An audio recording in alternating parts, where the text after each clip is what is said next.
Le moine bouddhiste. Le moine bouddhiste, recherchant dans la méditation l'annihilation de son être en se fondant au tout sans être, est la résultante d'une civilisation en opulence énergétique.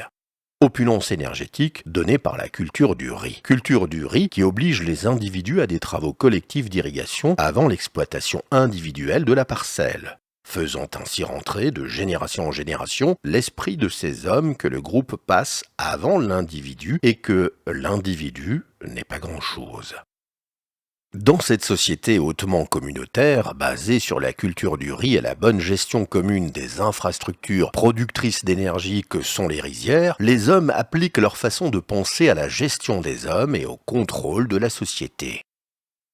Cette société asiatique, ayant explosé démographiquement par l'apport énergétique que fournit le riz, les hommes furent donc confrontés à la surpopulation et à la concurrence masculine interne pour le territoire et les femmes, concurrence pouvant déstabiliser le groupe, l'affaiblir et même le détruire.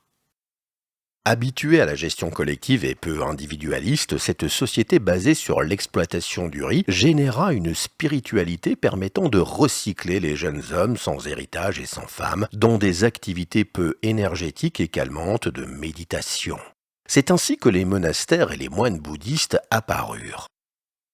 Des organisations peu coûteuses, financées par les obols du peuple, où de jeunes hommes sans famille et sans terre pouvaient, dans une presque immobilité peu consommatrice d'énergie, méditer et oublier toutes leurs souffrances terrestres issues de leur impossibilité de s'accomplir dans une vie familiale donnée par l'exploitation de la terre ou une fonction d'artisan.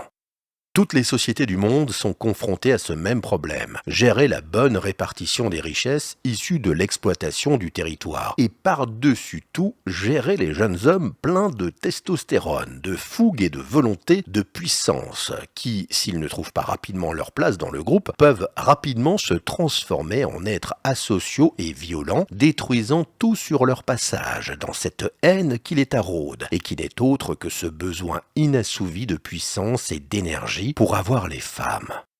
La recherche bouddhiste du non-être dans la méditation est donc à la base une façon subtile de calmer des jeunes hommes sans avenir, limitant ainsi les troubles sociaux générés par la frustration de ne pas pouvoir être un homme socialement intégré dans une vie familiale et économique.